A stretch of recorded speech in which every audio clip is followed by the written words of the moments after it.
Good afternoon, boys and girls. Today we're going to be working on lesson 124.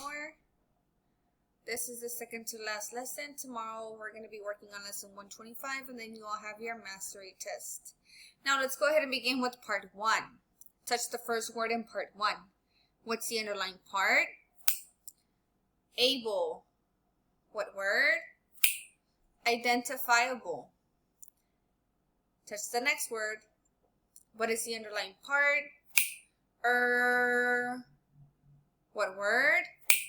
Occurred. Next word. What's the underlined part? Lee. What word? Incredibly. Touch the next word. What is the underlined part? What word? Meant. Next word. What is the underlined part? Show. What word? Specialize. Let's go ahead and look at part 2. First word. What word? Excellent. Next word. What word? Increased. Next word. What word? Rejected. Next word.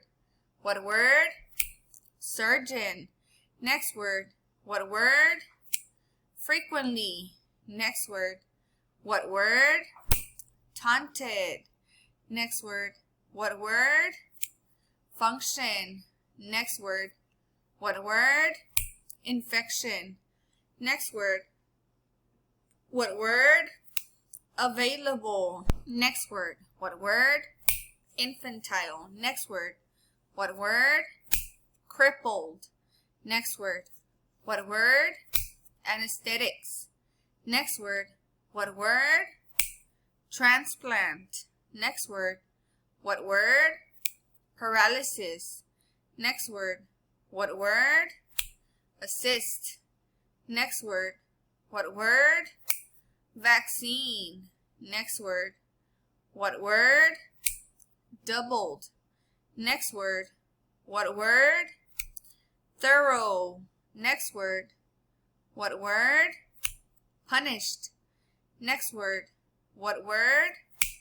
Antiseptic. Let's go ahead and look at part 3. We're going to talk about what those words mean. Word number 1. What word? Penicillin. Penicillin is a medicine used to kill bacteria. Touch word number 2. What word? Attitude.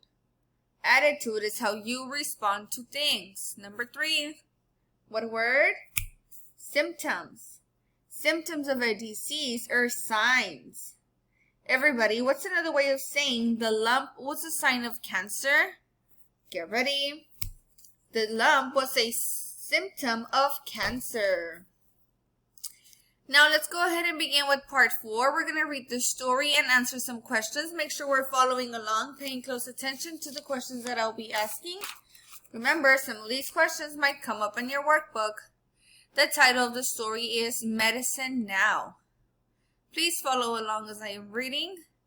A doctor's office of today is very different from the office of the barber surgeons of 1500. It is also quite different from a doctor's office of 1900 because a great deal has happened since then. Knowledge about medicine has grown like a snowball rolling downhill. At first, the knowledge of medicine developed very slowly. Before the 1500s, few advances were made. Then the pace of change began to increase. By the beginning of the 1900s, doctors had far more knowledge than those of the 1500s. Doctors practicing in 1900 knew about germs, about antiseptic procedures, and even something about anesthetics, which are drugs that kill pain. Let's go ahead and listen to question number 1. Now, how was medical knowledge in 1900 different from medical knowledge in 1500? So the way that it was different, the way that medical knowledge was different was now that the way that the medical knowledge is different is that doctors in 1900 knew far more. They had more knowledge about germs, antiseptic procedures, and anesthetics. Now let's go ahead and continue reading. But there was no cure for the terrible disease that crippled young children. infantile paralysis, which is polio. There was little knowledge about heart disease, its symptoms, and how to prevent or treat it. Many diseases of the kidneys, heart, and liver meant certain death.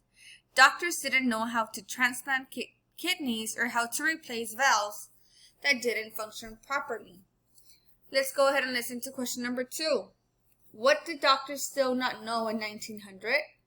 In the 1900s, doctors still didn't know about polio, about diseases of the heart, kidneys, and liver. In the last 100 years, knowledge of medicine has snowballed faster and faster. New instruments, new operations, and new drugs have come to the medical scene almost yearly. A vaccine was developed to prevent polio. The discovery of wonder drugs such as penicillin made it possible for doctors to control infections that had formerly killed patients. Let's listen to question number 3. What changes have taken place in medical knowledge in the last 100 years? So in the last 100 years, we have new instruments, new drugs, new operations, a vaccine to prevent polio, and drugs to control deadly infections were discovered. Let's go ahead and continue. Another change that has occurred in medicine has to do with women. A little over 100 years ago, all doctors were men. Women were allowed to assist doctors as nurses, and many women were midwives. A midwife specializes in caring a woman in childbirth. Women, however, were barred from attending medical schools. In 1849, Elizabeth Blackwell received her medical degree from a school in Geneva, Switzerland. She was the first woman to graduate from a medical school. She was resented by male doctors, taunted by other women, and rejected by her teachers, even though she was an excellent student. Although her problems did not end when she graduated from medical school, she set the stage for other women to become doctors. At first, there were only a few, but the number of women doctors slowly increased. The attitude has changed. Today, at some medical schools, there are nearly as many women students as men. Let's go ahead and listen to question number 4. Why were there no women doctors a little over 100 years ago? There were no women doctors a little over 100 years ago because they were barred from attending medical schools, meaning that they were not allowed to go to medical school. Let's go ahead and continue reading. The snowballing of knowledge in medicine has made it difficult for the average doctor to keep pace. When there were only a few diseases known and a few types of treatment, it was not difficult for doctors to keep pace with the available knowledge of medicine.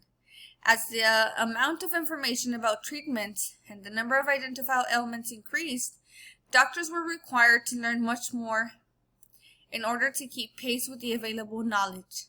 Some experts have estimated that the amount of medical knowledge doubled between the years 1900 and 1940, doubled again between 1940 and 1960, and yet again between 1960 and 1970.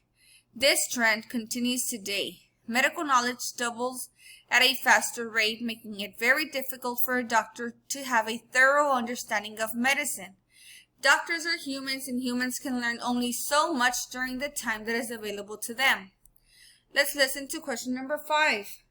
Why is it difficult for a doctor to have a thorough understanding of medicine? It's difficult for a doctor to have a thorough understanding of medicine because the medical knowledge has grown so quickly and there is so much information to learn.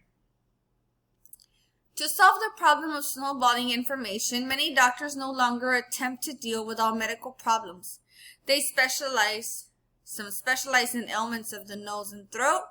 Others specialize in a particular type of surgery, such as brain surgery. There are eye specialists and bone specialists, foot specialists, and of course dentists.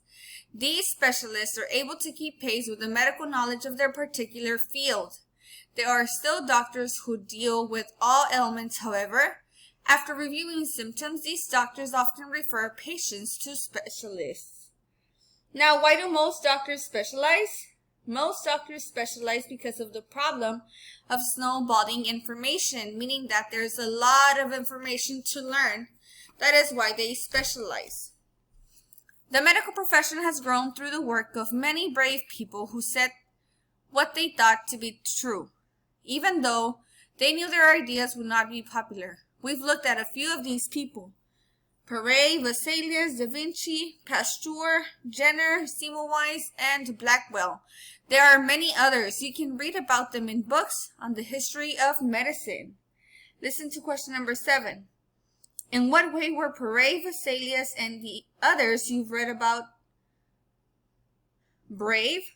So all of these people were brave because they said what they thought to be true, even though they knew that their ideas would not be popular. After we're done listening to my lesson, let's go ahead and complete lesson 124. Don't forget to submit a picture of your assignment. Have a great day, boys and girls.